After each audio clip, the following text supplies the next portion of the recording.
ማለት እንዳስፈጻሚ ነው ማለት ክርስቶስ ሁሉ በሁሉ መሆኑን አናውቅም።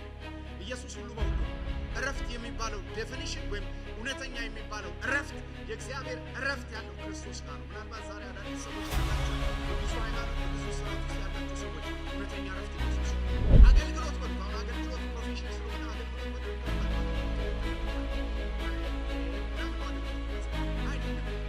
አገልግሎት ያለፈ ነው ተቀምጠናል። አምልኮ ማለት ያስራል ቤትም እየተኛ ቀንም ውሏችን አምልኮ ማለት ብዙ በሰጠን የህይወት ስርዓት ውስጥ ያለ ይኖር ዛሬ አዲስ ዳም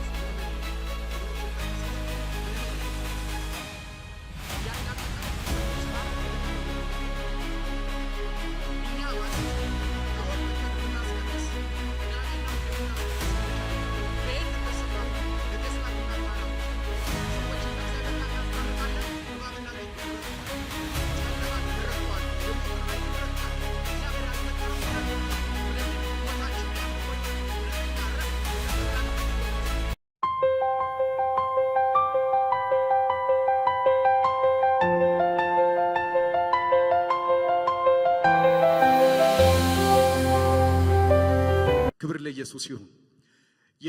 ብዙ ጊዜ ስለ እግዚአብሔር እረፍት ተምረናል። የእግዚአብሔርን እረፍት ባስተማርኩባቸው ጊዜያቶች ውስጥ ባለፉት ጊዜያቶችም ሳስተምር ቁጭ ብዬ የተቀረጽኩት አለ ዩቲዩብ ላይ መመልከት ትችላላችሁ። እሱን ያስተማርኩት ከዕብራውያን መጽሐፍ ነው። እንደገና ዕብራውያንም ስናጠና የዕብራውያን መጽሐፍ እረፍት ተመልክተናል። የእግዚአብሔር እረፍት ግን ሆሊስቲክ የሆነው ወይም ደግሞ ሙሉ የሆነው የእግዚአብሔር እረፍት በክርስቶስ ኢየሱስ አምኖ ከመዳን ያለፈ እረፍት ነው። እንግዲህ በዚህ በማቴዎስ ወንጌል ላይ ፎከስ አድርገን ሶስት አይነት እረፍቶችን እንመለከታለን ማለት ነው። ሶስት አይነት እረፍቶችን ማቴዎስ ወንጌል ምዕራፍ 11 ከ28 እስከ 30 ሶስት እረፍቶችን እናያለን። ሶስት እረፍቶች። እናንተ ደካሞች ሸክማችሁ የከበደ ሁሉ ወደ እኔ ኑ፣ እኔም አሳርፋችኋለሁ። ቀንበሬንም በላያችሁ ተሸከሙ፣ ከኔም ተማሩ፣ እኔ የዋህ በልቤም ትሑት ነኝና ለነፍሳችሁ ረፍት ታገኛላችሁ። ቀንበሬ ልዝብ ሸክሜም ቀላል ነውና። ሶስት አይነት ረፍት እዚህ ክፍል ላይ እናያለን። ረፍት የሚለው ቃል ከሶስት ነገር ጋር ተጠምዶ እዚህ ክፍል እናያለን። አንደኛ ወደ ጌታ በመምጣት ያለው ረፍት ነው። ሁለተኛ ቀንበር በመሸከም ውስጥ ያለ ረፍት እናያለን። ሶስተኛ ከእርሱ በመማር እናርፋለን። ስለዚህ ሶስት ረፍቶችን እንመለከታለን ማለት ነው። አንደኛው ረፍት ወደ ጌታ በመምጣት ነው። ሁለተኛ ቀንበር በመሸከም ነው። ሶስተኛ ከእርሱ በመማር ነው። ስለዚህ ወደ ጌታ በመምጣት ያለውን ረፍት ነው ብዙ ጊዜ የዕብራውያንን መልእክት ስንማር የምንማረው። ረፍት ግን ወደ ጌታ በመምጣት የሚጀምር ረፍት ብቻ አይደለም፣ ቀጣይነት አለው። ቀጣይነቱ ረፍት ደግሞ ቀንበር በመሸከም ያለ ረፍት ነው። ከዛ በኋላ ደግሞ ከክርስቶስ በመማር ውስጥ ያለ ረፍት እንመለከታለን። ረፍት ማለት የሚለው ቃል ሳቲስፋይድ መሆን ወይም መርካት ወደ ግብ መድረስን አመልካች ቃል ነው። ባለፈው ዕብራውያን ላይ ያስተማርኩት እንዳለ ሆኖ ማለት ነው። ተጨማሪ በዚህ ክፍል ላይ እናንተ ደካሞች የሚለው ቃል ደካማ የሚለው ቃል በአማርኛችን በሁለት ቃሎች ውስጥ እንዳውዱ ነው መተርጎም ያለበት። በሁለት ቃሎች ቢያንስ በሁለት አውድ ውስጥ የተለያየ ትርጉም አለው። ለምሳሌ አቅመ ደካሞች የምንላቸው ሰዎች አሉ። አቅመ ደካሞች የምንላቸው ምንዱባን የሆኑ ማድረግ የማይችሉ አቅም የሌላቸው መስራት የማይችሉ ሰዎች ነው። ስለዚህ አቅመ ደካማ ማለት መስራት የማይችል አቅም የሌለው ሊሰራ የማይችል ማለት ነው። እዚህ ክፍል ላይ የምንመለከተው ግን አቅመ ደካማን አይደለም፣ ሁለተኛውን ትርጉም ነው የሚይዘው። ሁለተኛው ትርጉም ደግሞ ደካማ የሚለው ቃል በጣም የሰራ በጣም የለፋ በጣም ያላበ። የግሪኩ ሐሳብ እንደዛ ነው። ብዙ ዋጋ የከፈለ ግን ወደ ግቡ ያልደረሰን ሰው አመልካች ነው። ወደ ግብ ያልደረሰ አመልካች ነው። በመጽሐፍ ቅዱሳችን ላይ በሉቃስ ወንጌል ምዕራፍ 5:5 ላይ የተጠቀሰውና ይሄ ክፍል አንድ አይነት ሐሳብ አለው። 5:5 ላይ ስምዖን መልሶ አቤቱ ሌሊቱን ሁሉ አድረን ስንደክም ምንም አላየንም ይላል። ስለዚህ ደክሟል፣ ሰርቷል፣ ግን ውጤት አላገኘም። ስለዚህ እናንተ ደካሞች የሚለው የሚፈለገውን ውጤት ያላገኛችሁ እናንተ ግን በብዙ የደከማችሁ በብዙ ዋጋ የከፈላችሁ ኑ ወደኔ ሲል እንመለከታለን። ስለዚህ ይሄ ክፍል የሚጠራው ሌበረሮችን ነው፣ ያላቡ ሰዎችን ነው፣ የደከሙ ሰዎችን ነው፣ በብዙ ጥረት ውስጥ ያሉ ሰዎችን ጌታ ኢየሱስ ወደ እኔ ኑ ይላል። በእርግጥ ሰው እንዲህ ካልደከመ በስተቀር ወደ ኢየሱስ አይመጣም። ብዙ የሚሰራ የሚመስለው ነገር ያለው ሰው አይመጣም። ጌታ ኢየሱስ ደክሞት ያበቃ ሰው ግን ወደ እኔ ይምጣ ሲል እንመለከታለን ማለት ነው በዚህ ክፍል ላይ። ስለዚህ የሚፈልጉትን ያላገኙ። ሁለተኛ ማየት ያለብን ጌታ ኢየሱስ አሳርፋችኋለሁ የሚለው እረፍት ወይም ወደኔ ኑና እኔ አሳርፋችኋለሁ የሚለው እረፍት ሰው በብዙ ነገር እረፍት ሊተረጉም ይችላል። ብዙ አይነት እረፍቶች አሉ። ቤት ክራይ የሚከራይ ሰው ቤት ከሰራ በኋላ ያርፋል። ስለዚህ ብዙ አይነት እረፍቶችን ልናወራ እንችላለን። ይሄ ግን የሚናገረው የግራሱ የኢየሱስን እረፍት ነው። ምክንያቱም ምዕራፍ 12 ቁጥር 1 ጀምራችሁ ስትመለከቱ የሰው ልጅ የሰንበት ጌታ ነው ይላል። ስለዚህ ኢየሱስ ኦን የሚያደርገው ኢየሱስ ባለቤት ስለሆነበት እረፍት ነው የምናወራው። ሁለተኛው ትርጉም እሱ ነው። ጌታ ጋር ስትመጡ በገንዘብ ታርፋላችሁ የሚል ትርጉም የለውም። ጌታ ጋር ስትመጡ በሆነ ነገር ታርፋላችሁ የሚል ትርጉም የለም። በራሱ በጌታ ታርፋላችሁ ነው። አንዳንድ ጊዜ ሰዎችን በወንጌል ስንጠራ ራሱ የምንሰጠው ተስፋ የተሳሳተ ተስፋ ነው። ጌታ ይባርካል፣ ጌታ ይፈውሳል ምናምን አይደለም። ሰው ተፈውሶ ሚረካውን አይደለም። እግዚአብሔር ይፈውሳል፣ እግዚአብሔር ይሰጣል። ተፈውሶ ስለ መርካት አይደለም የሚያወራው። ተፈውሶ ስለ ማረፍ አይደለም። ገንዘብ አግኝቶ ስለ ማረፍ አይደለም። በራሱ በክርስቶስ ማረፍ ይቻላል። ኢየሱስ ረፍታችን ነው። በዚህ ዓለም ላይ ተፈውሶ ሰው ከሚያርፈው በላይ ሰው አግኝቶ ከሚያርፈው በላይ ሰው በክርስቶስ ኢየሱስ ማረፍ ይችላል። ስሙ ይባረክ። ስለዚህ አሁን እየተጠራ ያለው ረፍት ምን አይነት ረፍት ነው? ኢየሱስ ራሱ ረፍት ስለሆነልን ነው። ብዙ ጊዜ ክርስቶስን እንደ ኤጀንት ነው የምንመለከተው። እንደ ኤጀንት ማለት እንዳስፈጻሚ ነው የምናየው። ክርስቶስ ሁሉ በሁሉ መሆኑን አናውቅም። ኢየሱስ ሁሉ በሁሉ ነው። ረፍት የሚባለው ዴፊኒሽን ወይም እውነተኛ የሚባለው ረፍት የእግዚአብሔር ረፍት ያለው ክርስቶስ ጋር ነው። ምናልባት ዛሬ አዳዲስ ሰዎች ካላችሁ በብዙ ሃይማኖት በብዙ ስርዓት ውስጥ ያላችሁ ሰዎች እውነተኛ ረፍት ኢየሱስ ነው። አሁን ለምሳሌ ተመልከቱ። ሰው የዘላለምን ሕይወት ለማግኘት ሊሰራ ይችላል፣ ሊመጸውት ይችላል። የፈለገውን ነገር ብዙ ነገሮችን እንደ ሃይማኖቱ ስርዓት እንደተደነገገው ያስገባሉ፣ ያደርሳሉ የተባሉትን ነገሮች ሊያደርግ ይችላል። የእግዚአብሔር የሆነውን እረፍት ሰው ሊደክም ይችላል እንጂ ሊያገኘው አይችልም። ምክንያቱም የእግዚአብሔር እረፍት ወይም የክርስቶስ እረፍት የሰንበት ጌታ የሆነው ክርስቶስ ውስጥ እንጂ ያለው ሌላ የሃይማኖታዊ ስርዓት ውስጥ የለም። ስለዚህ ክርስቶስ እረፍት ነኝ ሲል በሌላ ስለማይገኘው እረፍት ነው የሚያወራው። ችግሩ ያለ ስለምናርፍበት እረፍት ነው። ፈውሳችንም መጣም አልመጣም ስለምናገኘው ረፍት ነው። ገንዘብም አገኘን አላገኘን ስለምናገኘው ረፍት ነው። ከቁስ ካለን ከሚሄድ ከሚመጣ ጋር አይገናኝም። ከፐርሰን ጋር ነው የሚገናኘው። ረፍት ፐርሰን ነው። ረፍት ራሱ ክርስቶስ ነው። ይሄ ረፍት ኢኒሺያሊ ኢየሱስ ምን በማለት ጀመረ? ወደኔ ኑ በማለት ነው የጀመረው። ይህንን ረፍት የምትፈልጉ ሰዎች ወደኔ ኑ። አንደኛው ስለዚህ መጽሐፍ ቅዱስ የሚናገረው እናንተ ደካሞች የሚለው ቃል ይህንን አመልካች ቃል እንደሆነ እንመለከታለን። የእግዚአብሔር እረፍት ከሰው እረፍት የሚለይበትም በዚህ ክፍል ላይ እንመለከታለን። የሰው እረፍት ሰርቶ ነው ማረፍ የሚፈልገው ወይም ሰርቶ ነው ሳቲስፋይድ መሆን የሚፈልገው። የእግዚአብሔር እረፍት ግን ክርስቶስ ላይ ባለ እምነት ወደኔ ኑ ሲል ወደኔ መኑ እያለ ነው። ስለዚህ በእምነት ስለሚገኝ እረፍት ነው፣ በስራ ስለማይገኝ እረፍት ነው። ሰው ሰርቶ ሊያገኘው የማይችል እረፍት እግዚአብሔር በስጦታ ካልሰጠው በስተቀር ሊያገኘው ስለማይችል እረፍት ነው የምናወራው። አሁን ለምሳሌ በምድር ላይ ፍቅርን በመናስብበት ሰዓት ላይ ፍቅር ሁለትዮሽ ሊሆን ይችላል። እኔ ልወድ ይችላልው፣ የተወደደውም ሰው ደግሞ ፍቅርን ምላሽ ሊሰጥ ይችላል። ስለዚህ ሁለትዮሽ ሊሆን ይችላል ፍቅር። በረከት ሁለትዮሽ ሊሆን ይችላል። ጸጋ ግን አንድዮሽ ነው። ጸጋን በሁለት መልኩ በቅብብሎሽ መልኩ ጸጋ አይሰራም። ጸጋ አንድ መንገድ ነው ያለው። ከእግዚአብሔር የሆነን ነገር ከሰው በማይጠይቅ ከሚሰጠው ከእግዚአብሔር ብቻ ነው የሚመጣው። አንድዮሽ ነው። ጸጋ ከላይ ወደ ታች ነው። ከታች ምንም ነገር አይመለከትም። ታች መነሻው አይደለም ጸጋ።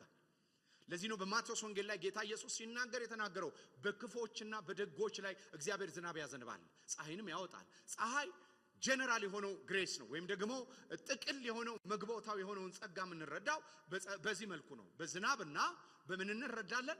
በፀሐይ እንረዳለን። ፀሐይ ለኃጥአንና ለጻድቃን ተብሎ ፀሐይ አትወጣም፣ ለሁለቱም ፀሐይ ትወጣለች። ስለዚህ እግዚአብሔር ከሰው በማይነሳ ከማንነቱ በሚነሳ ያለውን ረፍት ኢየሱስ ኢንቫይት ሲያደርግ እንመለከታለን። ስለዚህ ይሄ ረፍት ወደ ክርስቶስ በመምጣት የሚገኝ ረፍት ነው።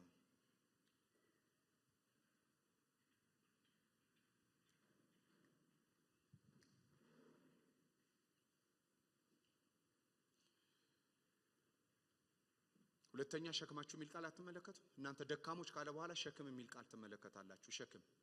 ሸክም የሚል ቃል እንመለከታለን። በዚህ ክፍል ላይ ሸክም የሚለው የቤት ክራይ አይደለም፣ የጤንነት ሸክም አይደለም። ሸክም የሚለው በዚህ ክፍል ላይ የብሉይ ኪዳን ስርዓቶችን ምክንያቱም መልእክቱ የተጻፈው በማቴዎስ ወንጌል ላይ ለአይሁድ ሰዎች ነው ሸክም ተብሎ የተጻፈው። ኢየሱስ ክርስቶስ ከብዙ ሸክሞቻችን ያሳርፋል፣ ነገሮቻችንን ይመልሳል። ግን እሱ ሴኩርድ አይደለም። ለምሳሌ የምትቸገሩበት ጤና ካለ ኢየሱስ ይፈውሰዋል ብቻ አይደለም፣ እዛው በሽታ ላይ ሆናችሁ ጌታም ጸጋም ያበዛል። ሰጥ ነገሩ እያለ ማለፍ ትችላላችሁ እያልኩ ነው። 100% የሚሉ ሰዎች አሉ ፈውስ። እንዲህ አይነት ተስፋዎች ምን እንደሚያደርጓችሁ ልንገራችሁ። 100% የሚል ትላለ አይደረግም አይደል? ራሱ እግዚአብሔርን አታምነው። ለምን? ምክንያቱም እግዚአብሔር ተስፋውን የሰጠ የታመነ ነው። ባልሰጠው ተስፋ ላይ ግን ማመን አንችልም። እግዚአብሔር የሰጠው ተስፋ አለ። እኔ ሁሉ ነገራችሁ ነኝ ብሏል። እኔ ፈውሳችሁ ነኝ፣ እኔ ክብራችሁ ነኝ፣ እኔ ረፍታችሁ ነው ካለ ራሱ ኢየሱስ ክርስቶስ ጋር በመምጣት የሚገኝ ነው። አት ዘ ሴም ታይም ክርስቶስን በመለማመድ ደግሞ የሚገኝ ነው። ስለዚህ ሸክም ተብሎ የተጠቀሰው ክፍል ሳንለጥጥ ለክፍሉ ታማኝ ከሆነን ሸክም ብሎ በዚህ ክፍል ላይ መጽሐፍ ቅዱስ ሸክም ብሎ የሚናገረው አይሁዶች ረፍትን እንዴት እንደሚረዱ ማወቅ አለብን። መጀመሪያ ስለ ረፍት ከማውራታችን በፊት አይሁዶች ረፍት የሚሉት ሰንበትን በማክበር ያለ ረፍት ነው። ስለዚህ እሁድን ወይም ሰንበትን ቅዳሜ ነው ለነሱ። በርግጥ በኋላ ነው የቤተ ክርስቲያን አምልኮ ወደ እሁድ ከመጣ በኋላ ናቸው ፕሮቴስታንት ሰርክሉ እሁድ እያደረገው የመጣው እንጂ እውነተኛው እንትን ሳባዝ ዴይ ቅዳሜ ነው። ስለዚህ አሁን ቀኑ እሁድም ይሁን ቅዳሜ አያጨቃጨቀንም ኢየሱስ ስለተገለጠ። አሜን። ስለዚህ አሁን በዚህ ስፍራ ላይ ሸክም የሆነው ምንድነው? ቅዳሜ ሰንበት ማክበር ረፍት መሆን ሲገባው ሸክም ነው የሆነባቸው። ሰንበት ረፍት ሸክም ነው፣ ለሰው ሸክም ነው።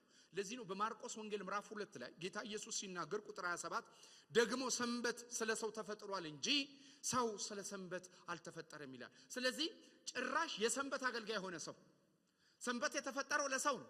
ግን ሰው የተገኘው ሰንበትን ሲሰራ ወይም ለሰንበት ሲኖር ነው የተገኘው። ጌታ ኢየሱስ ክርስቶስ እንዲህ አይደለም። የመጀመሪያው ሥርዓት እንዲህ አይደለም። ስለዚህ ሰንበት የተደነገገበት ምክንያት በጥላነት ክርስቶስ እስከሚመጣ ሰዎች ረፍትን እንዲያስቡና እንዲለማመዱ የተሰጠ ነው። ስለዚህ ቀን ወደ ምን ተለወጠ? ቀን ወደ ሥራ ተለወጠባቸው። ስለዚህ ይሄ ክፍል ምን ሆነባቸው? ሰንበት ራሱ ሸክም ሆነባቸው። ሌላ መጽሐፍ ቅዱሳችን በዚህ ክፍል ለአይሁዶች ቀንበር ተብሎ የሚታሰበው የሐዋርያት ሥራ ምዕራፍ 15 ቁጥር 10 ላይ የምናየው ቃል ነው። እንግዲህ ለአባቶቻችን እኛ ልንሸከመው ያልቻልነውን ቀንበር በደቀ መዛሙርት ጫንቃ ላይ በመጫን እግዚአብሔር አሁን ስለምን ትፈታተናላችሁ? በጫንቃቸው ላይ ሸክም የሆነ የተሸከሙት ቀንበር የሆነባቸው ምንድነው ይላል? ሕግ፣ የአይሁድ ሕግ፣ ትእዛዞቹ እግዚአብሔር ለሙሴ የሰጣቸው ትእዛዞች ሰው ስለማይፈጽመው ለሰው ምን ሆኗል ነው የሚለው? ሸክም ሆኗል ይላል። ስለዚህ ሸክም የሚለው ዓለማዊነትን፣ ሸክም የሚለው ይሄ ክርስቲያናዊ ስነ ምግባር አይደለም የምንላቸውን አይደለም። ራሱ እግዚአብሔር የሰጠው ሕግ ለሕዝቡ ምን ሆኗል? ሸክም ሆኖባቸው። እግዚአብሔር ሕግን ከሰጠ ታዲያ ለሰው ለምን ሕግ ሸክም ሊሆን ይችላል? እግዚአብሔር ነው የሰጠው ሕግ። ለምንድን ነው ሸክም የሆነው? ምክንያቱም ሰዎች ሕግን ሊፈጽሙ ስለማይችሉ የሕግ ባሪያዎች ይሆናሉ። ለዚህ ነው የገላትያ መጽሐፍ ምዕራፍ 5 ቁጥር 1 ላይ ቀንበር ብሎ የሚናገረው፣ ሸክም ብሎ የሚናገረው ሕግን ይሄ ነው።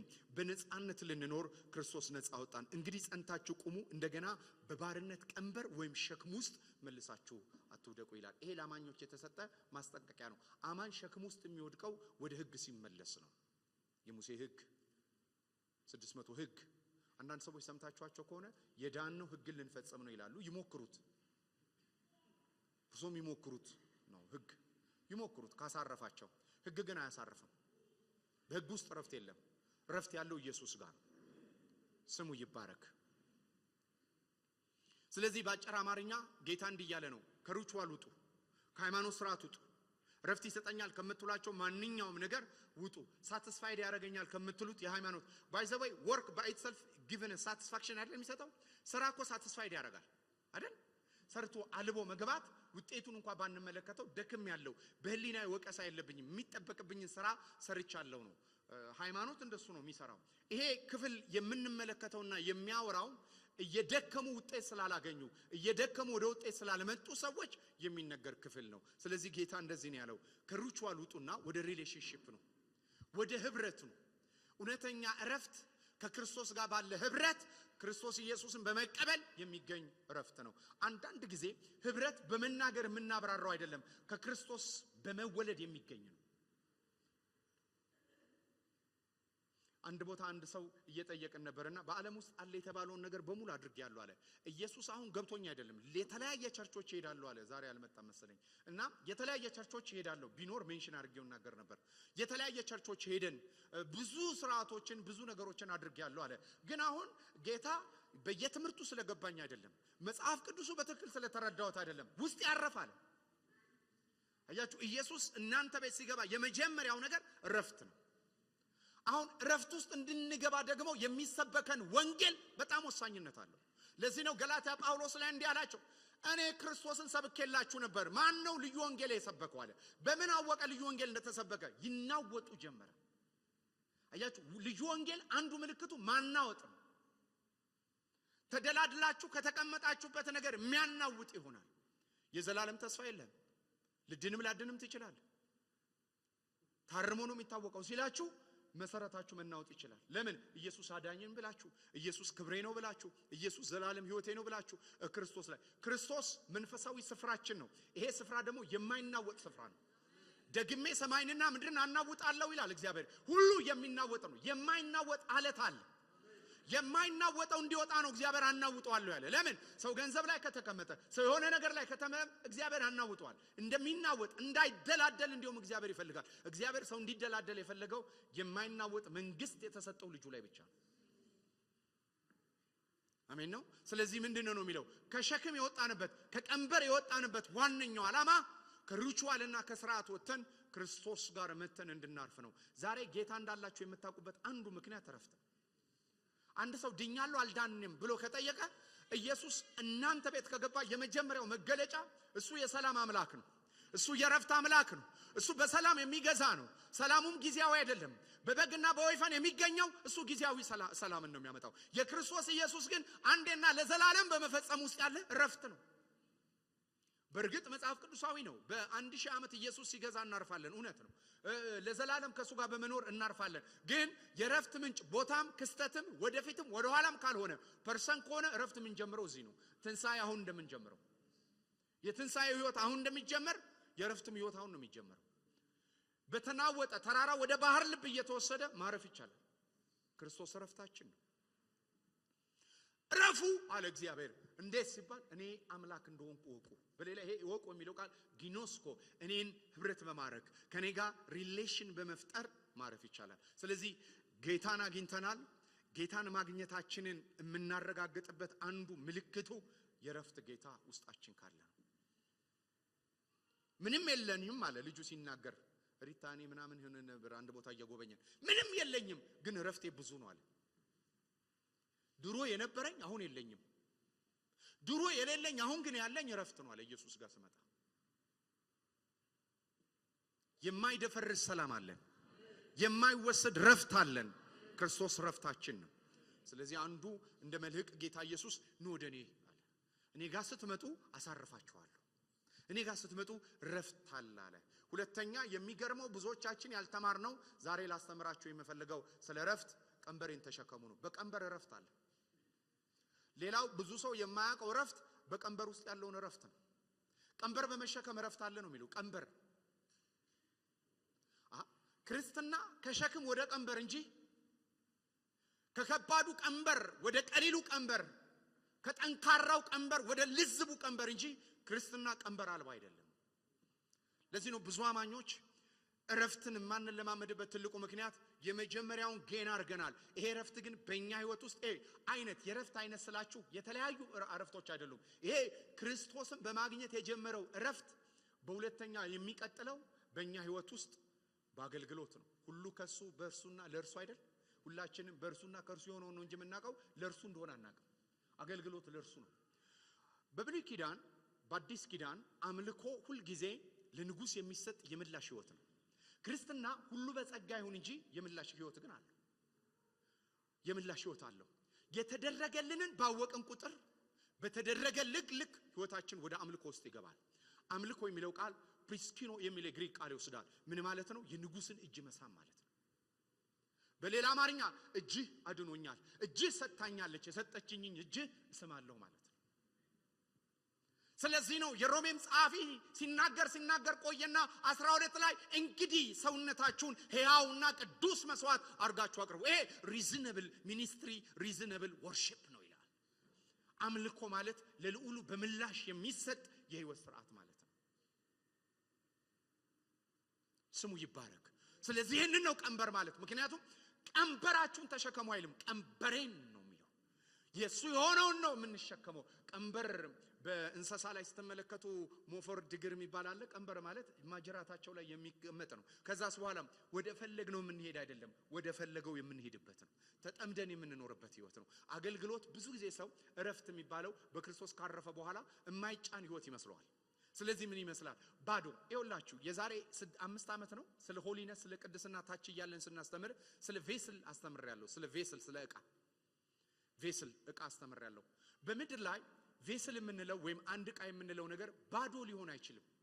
ባዶ የሚባል የለም። ባዶ የምንለው ብርጭቆ እንኳን ሚኒመም ኦክሲጅን ኤር አለው።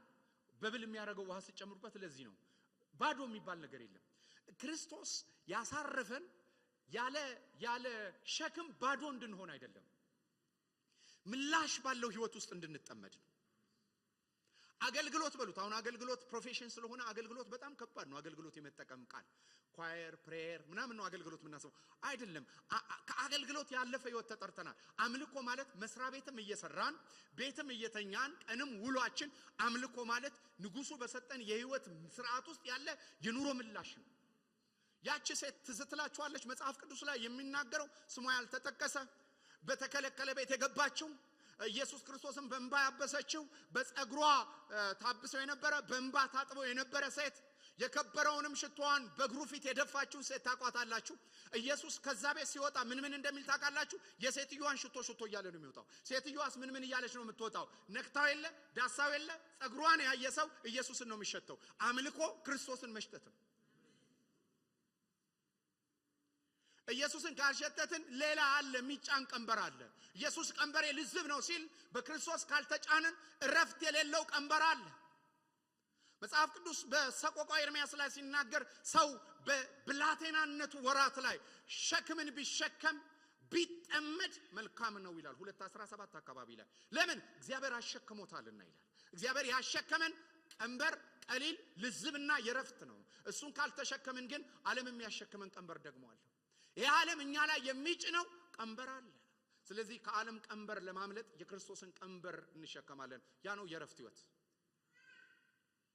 በሄዳችሁበት ስፍራ ህይወታችሁ ሁሉ ያገልጋይ ህይወት ነው። ዛሬ በአዲስ ኪዳን ውስጥ ምእመን የለም ወገኖች፣ እንዳትሳሳቱ። ምእመን የለም። እያዳመጠ ከሰኞ እስከ ዓርብ እንደፈለገ የሚኖር ህይወት የለንም። እኛ ማለት ሮብ መተን የምናስቀድስ ቅዳሜና እሁድ የምናስቀድስ ሰዎች አይደለም። በሄድንበት ስፍራ ሁሉ ነገስታትና ካህናቶች ነን። ሰዎችን ከእግዚአብሔር ጋር እናስታርቃለን። እባብና ጊንጡን እንረግጠዋለን። ጨለማን እንረግጠዋለን። የሞትን ኃይል እንረግጣለን። እግዚአብሔር ያልፈጠረውን እንረግጣለን። ስለዚህ ህይወታችን የአምልኮ ህይወት ነው። እውነተኛ እረፍት በተጠራንበት ህይወት ውስጥ ነው ያለው። እግዚአብሔር የጠራቸውን ብሉይ ኪዳንም አዲስ ኪዳንም ተመልከቱ። ከጠራቸው በኋላ ነው ከጥሪ በኋላ ነው ሰዎች እረፍትን የሚለማመዱት። የእግዚአብሔርን ቀንበር ላያቸው ላይ ሲሸከሙ የእረፍት ህይወት ይጀምራሉ። ዛሬ ነጠላን ነው የክርስቶስ ኢየሱስ ቀንበር ላያችን ላይ ተቀምጧል።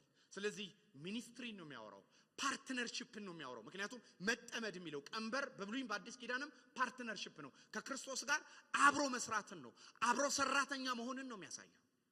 አርዩ 24 ሰዓታችሁ በዚህ የተያዘ ይሁን። እውነተኛ የረፍት መንገድ ይሄ ነው።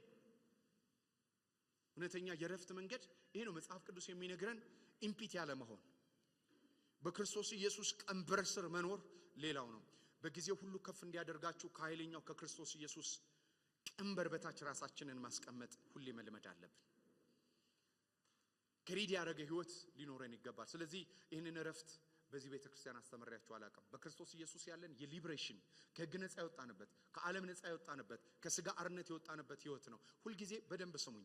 የክርስቶስ ኢየሱስን ቀንበር ባንሸከምና አገልግሎትን እንደ አገልግሎት ባንይዝ ምን ይገጥመናል ብትሉ፣ ምክንያቱም የአገልግሎት ትልቁ ሞቲቬሽን ላቭ ነው። በዓለም ቀንበር እንዳትወድቁ አለን ገላትያ። ከዛስ በኋላ የማንም ሰው የፍቅር ሸክምን ያለበት ወይም ዕዳ የተሸከምነው የፍቅር ሸክም ነው። ምን ማለት ነው የፍቅር ሸክም? የፍቅር ሸክም ማለት ኢየሱስ ክርስቶስ ባደረገልን መጠን የምንኖረው የመሰጠት ህይወት ማለት ነው። ለሌሎች የምንተርፍበት ህይወት ነው። አገልግሎት ማለት ነው ፍቅር። ምክንያቱም የገላትያ መጽሐፍ ምዕራፍ 5 ላይ ሲጨርስ እንደዛ ነው የሚለው፣ ከቀንበር ነፃ ወጥታችኋል። ከምን ቀንበር? ከህግ ቀንበር ነፃ ወጥታችኋል። ከዓለም ቀንበር ወጥታችኋል። ይሄ አርነታችንን ከአንድ ነገር መውጣት ብቻ አይደለም፣ በሌላ መያዝም እንዳለው ወቁ። ከህግ አርነት የወጣ ነው የክርስቶስ ባሪያ ለመሆን ነው። ሁሌ አርነት በሁለት መልኩ ጠይቁ ብያለሁ። ከምንና ለምን ብላችሁ ጠይቁ። ከምንድነው አርነት የወጣ ነው? ከህግ። ለምንድነው አርነት የወጣ ነው? የክርስቶስ ባሪያ እንድንሆን፣ የክርስቶስ ሻንቅሎች እንድንሆን። ዶሊዮስ የሚለው ሻንቅላ ማለት የተሸጠ ክብር የሌለው ለራሱ የማይኖር ፍቃዱን የማያገለግል ነው። ፍቃዳችሁን ባገለግላችሁ መጠን በደንብ ስሙ። ይኸው ፍቅር የህይወታችሁ መያዣ ሲሆን በፍቅር ስትመላለሱ ሰልፍለስ ትሆናላችሁ። ይኸውላችሁ የወላጅ ደስታ ያለው ልጆቹን በማገልገል ውስጥ እንደሆነ ታውቃላችሁ። የወላጅ ደስታ ያለው ልጆቹን በማገልገል ውስጥ ነው። ግን ልጆቹ እንዲያገልግሏቸው 18 ሲሆኑ እኮ አንዱ አግብቷቸው ሆ ብለ ጨፍረ ከቤት መሸኘት፣ ጨፍረ ነው መሸኘት። እና ለምንድን ነው የምናደርገው? የፍቅር ሳቲስፋክሽናችን እዛ ላይ ስላለ ነው። ጌታንም እንዲህ ነው እንዲደረግልን አይደለም፣ ስለተደረገ ስለተወለድን የገባንበት ህይወት የህብረት ህይወት ስለሆነ ነው። ዛሬ ቀንበር አልባ ብዙ አማኞች በእግዚአብሔር ቤት ውስጥ ስላደረግን እኮ ነው። ዛሬ ብዙ አማኞች ህይወት ውስጥ ከባድ የሆኑ ስራቶች የሚመጡት ለምንድን ነው? ቀንበር አልባ ክርስትና ስለምንመራ ነው። ቀንበር ከሌለ የዓለም ቀንበር ላያችን ላይ ይወድቃል። አስጨናቂው ቀንበር፣ የሚያጎብጠው ቀንበር። እግዚአብሔር እስራኤልን ከማን ቀንበርና ሸክም ነፃ አወጣቸው አለ? ከፈርዖን ቀንበርና ሸክም። ዓለም ቀንበር ይጭንብናል። ቀንበር አልባ መሆን አይቻልም። እውነተኛው ቀንበር ግን ለዝብና ቀላል የሆነው የክርስቶስ ቀንበር ነው። ስለዚህ ተጫኑ። 24 ሰዓታችሁ ክርስቶስን እንደሚያገለግል ሰው አስቡ። ይሄ ምንን ያመጣል በህይወታችሁ? ከፍቅር የሚነሳ የህይወት ስርዓታችሁን ይገነባል። አሜን ነው። ትወዱታላችሁ? በጎቼን ጠብቁ እንዳለ ትወዱታላችሁ? አገልግሉት። ኢንጌጅድ ሁኑ። ምንም እንኳን ለመድረክ አገልግሎት ለቤተክርስቲያን አገልግሎት እንኳን ቢዚ ቢያደርጋችሁ ሚኒስተር ዩር ፋሚሊ፣ የእግዚአብሔርን ነገር ቤተሰባችሁን አገልግሉ። ሚኒስተርስ ማድረግ አለብን። ቀንበር አልባነት በሌላ ቀንበር ስር መውደቅ ያጋልጠናል። ኢንጌጅድ ሁኑ። አሜን ነው። ሁለተኛው ረፍቴ ነው። ቀንበሬን ተሸከሙ። ብዙ ሰው ይሄንን አያስተውልም። ቀንበር ነፃ መሆናችን እንጂ ቀንበር ውስጥ መሆን እንዳለብን ብዙ ሰው አያስተውልም። ቀንበር ውስጥ ናችሁ። ቀንበር አልባ ህይወት ስንኖር ለኢጎ እንወድቃለን፣ ለራስ ወዳድነት። ባይዘወይ በዓለም ላይ ትልቁ ጠላታችን ትልቁ ኃጢአት ሰልፊሽነስ ነው፣ ራስ ወዳድነት ነው። ትልቁ ውጋትም ደግሞ በህይወታችንም ትልቁ ስብራት የሚሆነው ራስን ማገልገል ነው። ለምን? ራስን ማገልገል በእኛ የሚገለገል ማንነታችን ሁሌ ባዶ ስለሚሆን። ለዚህ እኮ ነው ሆፕለስነስን በወጣቶች ላይ የምናየው። አሁን ባለው ትውልድ ላይ ተስፋ መቁረጥን የምናየው ለዚህ ነው። ሱሳይድ ሬት የሚበዛው ለዚህ እኮ ነው። ማለት የኢንዛይም መዛባት እንዳለ ሆኖ የአእምሮ እና የስሜት መጨነቅ በሽታው እንዳለ ሆኖ፣ ከዛ ውጭ ግን በአማኞች መካከል ሱሳይድ የሚበዛበት ትልቁ ምክንያት ቀንበር አልባ ህይወት፣ ነፃነታችንን ያለ ቀንበር ስለምንጠቀምበት ነው። አም ፍሪ፣ ስለዚህ አም ኤክሰርሳይዝ ኤቭሪቲንግ። ስለዚህ የነካናቸው በተኖች በሙሉ ምን ይፈጥሩብናል? ሆፕለስነስን ይፈጥራሉ። ሳቲስፋክሽንን አይደለም፣ እረፍትን አይፈጥሩብንም። ከዛስ በዚህ የተነሳ ህይወታችን አፔክስ ጫፍ ላይ ሲደርስ ዳውን ማድረግ ስንጀምር ክላይማክሱ፣ የዓለም የደስታ ክላይማክስ ዲፕሬሽን ይባላል። ስትረስፉል ላይፍ መምራት ማለት ነው። ዓለም ደስታ መጨረሻውን የምትገልጡት በሳቲስፋክሽን አይደለም፣ በዲፕሬሽን ነው። You live a depression life. By the way, suicide የሚያደርግ ደሃ ሀገር እንዳልሆነ ታውቃላችሁ። ዳማ ኢንጌጅድ ነው ኑሮን ለማሸነፍ ለሰርቫይቫል። ቀን ከሌሊት ሰርቫይቭ ለማድረግ ሂዝ ቢዚ። ኖርዌይ ስካንዲቪያን ካንትሪ ግን ሂድ ሱሳይድ ያደርጋል ማህበረሰቡ። ለምን? መብላት በራፉ ላይ ነው፣ መጠጣት በራፉ ላይ፣ ሁሉ በራፉ ላይ ነው። ስለዚህ ሁሉ በራፉ ላይ ነው። ሰለቸው። የማይሰለች ቀንበር አለ፣ የኢየሱስ ቀንበር። በተደረገንና በገባ ነው ምን እንዳደረገልን ኢየሱስ ባወቅን ቁጥር እግሮችን የምንስምበት። ኢየሱስ ያድናል። ለዛ ነው ኢየሱስ ይሄንን አምልኮ ሲናገር እንደዚህ አለ፣ ብዙ የተደረገለት ብዙ መደረጉን ያወቀች ሴት ናት አለ። ዛሬ ቀራንዮ ከገባን አገልጋይ ነው የሚያደርገን። ትንሳኤ ከገባን ኢሞሽናል አይደለም የሚያደርገን። የቀራንዮ የኢየሱስ ፍቅር ስሜታዊ አይደለም የሚያደርገን። አልቀሰን ለኔ ሆንኮ ብለን አይደለም የምንሄደው። እኛም ደግሞ እሱ የሆነውን በዚህ ምድር ላይ ለማስቀጠል እንነሳለን። ስለዚህ የክርስቶስ መንፈስ የአገልግሎት መንፈስ ነው። የአገልግሎት መንፈስ የረፍት መንፈስ ነው። ስታገለግሉ ቀንበሩ ላይ ብቻ ፎከስ አድርጉ። ይሄ ቸርችም ላይ መች ይችላል፣ አገልግሎት ላይ እኔም ተሰርቼ ስላላለኩ እኔ ላልመቻችሁ ይችላል፣ ሁኔታም ላይ መች ይችላል። ግን አንድ ነገር ወቁ፣ አገልግሎት ሁሉ ጊዜ ቀንበሩንና አብሯችሁ የተጠመደውን ኢየሱስ በማየት የሚደረግ አገልግሎት ነው። ወደ ላይ ወደ ጎን ብትሆኑ ትደክማላችሁ፣ ትዝላላችሁ። አገልግሎት ላይ ሰው የሚዝለው ሁኔታዎችና ሲቹዌሽን ስለሚያይ ነው። ፐርፌክት ሲስተም የለም፣ ፐርፌክት ቸርች የለችም። ቤተክርስቲያን በፊት መጨማደድና በነውር ውስጥ ነው ያለችው። ሩጫችሁን በትዕግስት መሮጥ ከፈለጋችሁ ተጀምሮ ያለቀ ቢጊነር ብቻ አይደለም ኢንድ የሆነውን ክርስቶስን እሱን ማየት አለብን። የእምነታችን ጀማሪና ፈጻሚውን ተመልከቱ። ስሙ ይባረክ። ስለዚህ ኢንጌጅድ ሁኑ። ያ የረፍት ህይወት ነው። በህይወቴ ውስጥ በጣም እግዚአብሔር ዘመን ቢሰጥህ ከ80 90 ቢጨምርልህ 100 ቢጨምርልህ ምን ትፈልጋለህ ብትሉኝ ሬንጅ ሮቨር ልነዳ አለላችሁ። ትዝ ብሎኝም አያውቅም።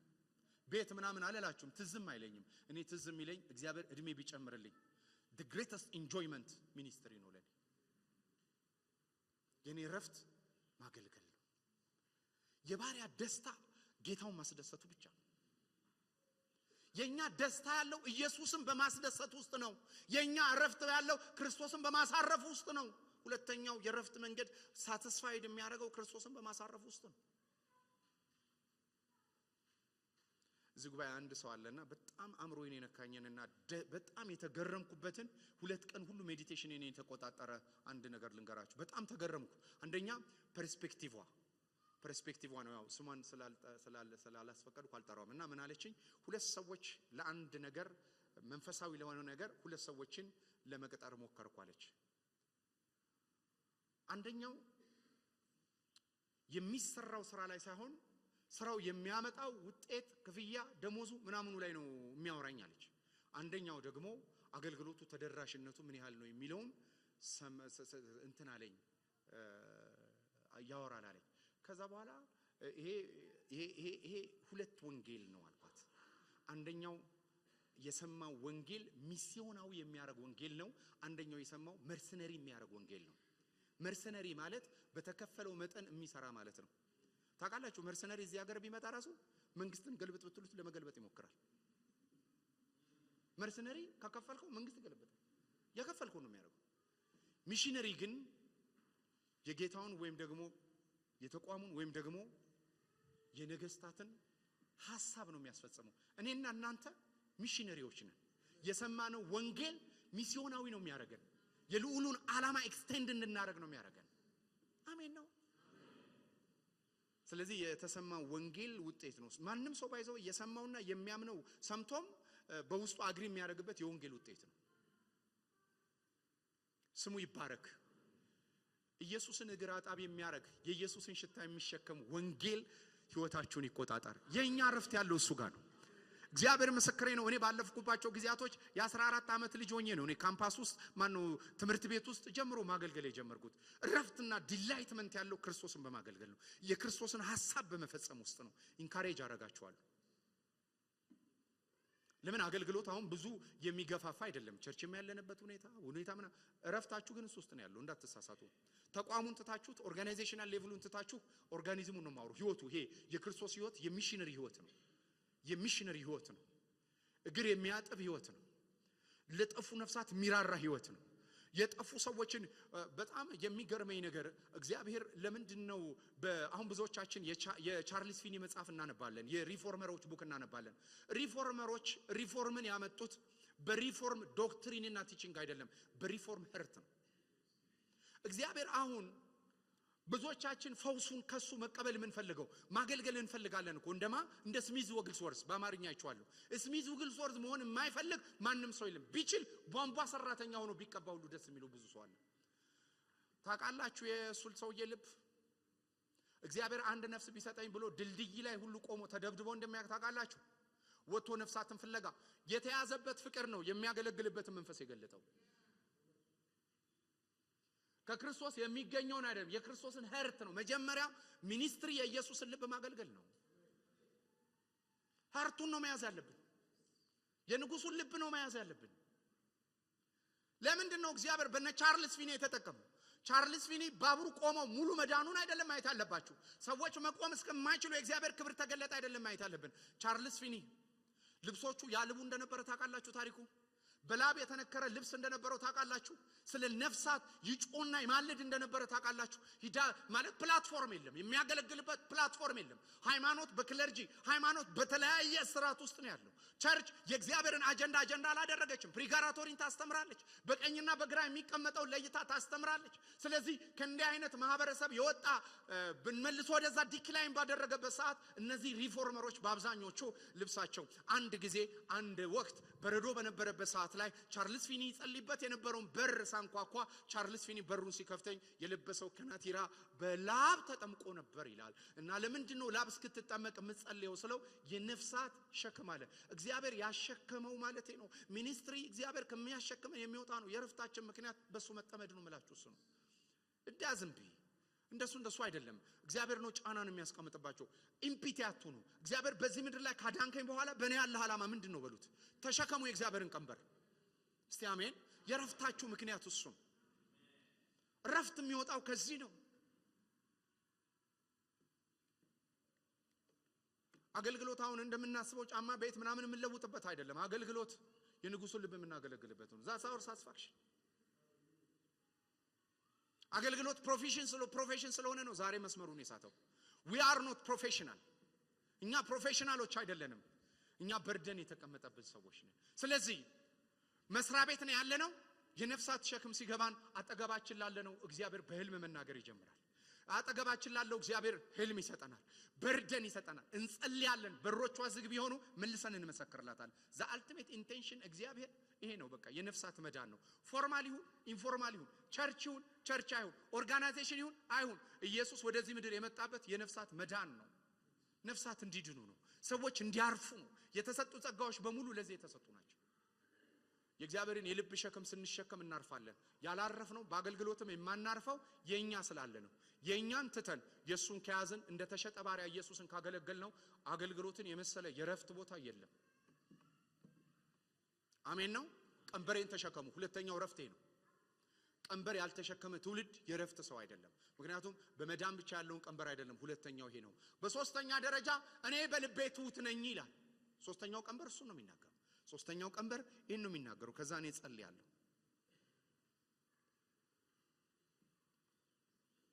ሰው በታናሽነቱ ቀንበር ቢሸከም መልካም ነው የሚለው ሰቆቃወ ኤርምያስ ምዕራፍ 3 ቁጥር 25 ነው። አንድ ጥቅስም ከዚህ ጋር ያያይዤ ልንገራችሁ። ሁለተኛ ቆሮንቶስ 6:14 ከማያምኑ ጋር በማይመች አካሄድ ምን አትበሉ ይላል። አትጠመዱ። በቀንበር ተጠመዱ የሚለው የማይመች አካሄድ አትጠመዱ። እሱ የረፍታችሁ ምክንያት ይሄ የሚያምንና የማያምን አብሮ መስራት አብሮ አለ መስራት መብላት መጠጣት አይደለም። with a common thought አሕዛብ በሚያስበው ሐሳብ አሕዛብ በሚያስበው አይነት የኑሮ ህይወት አትጠመዱ።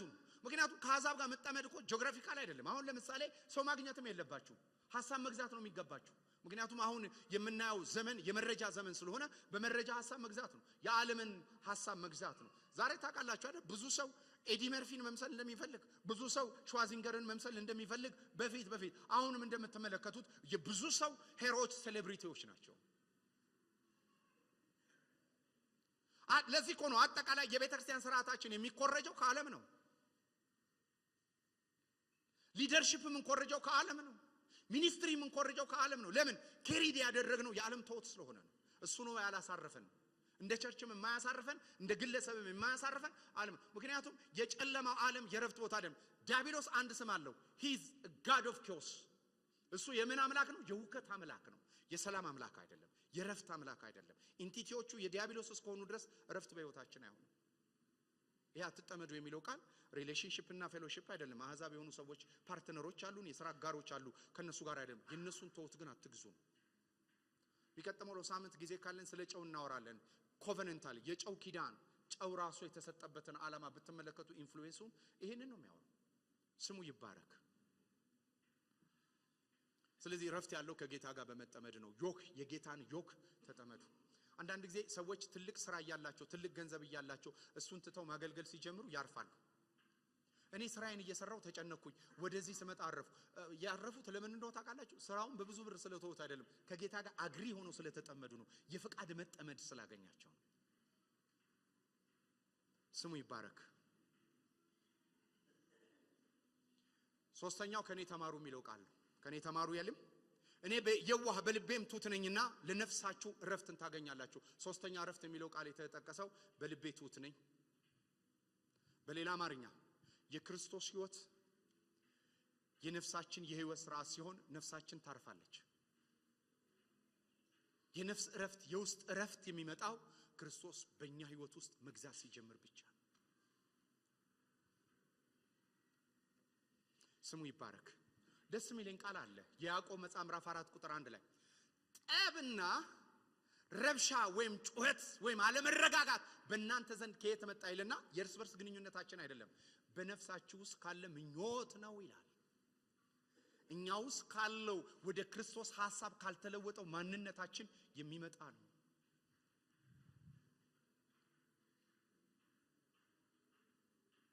የነፍስ ረፍት ክርስቶስ በነፍሳችን ላይ ጌታና አምላክ ሆኖ ሲገዛ የሚመጣ ነው። ስለዚህ ንጉሱ በውበትና በክብር ነፍሳችሁ ላይ የተሾመ ይሁን። አሜን። ክብር ለኢየሱስ ይሁን። ይሄ የረፍት ጌታ ይግባ፣ ደጆች ይከፈቱ። በጣም ማዝነው ቃል ለቤተክርስቲያን ለጴርጋሞ ቤተክርስቲያን ነው ሲጽፍላት እንደዛ ነው። በደጅ ቆሜ አንኳኳለሁ አለ። ምን ስላለች? ባለጠጋ ነኝ ሀብታም ነኝ አለች። እሱ ግን በውጭ ሆኖ ምን ያደርግ ነበር? ያንኳኳ ነበር። በሩን ክፈቱልኝ ይላል። ይሄ ክፍል የሚያሳየው ስለ ህብረት ነው፣ ስለ ፌሎሺፕ ነው። ዛሬ ደጆቻችን ይከፈቱ። አሜን።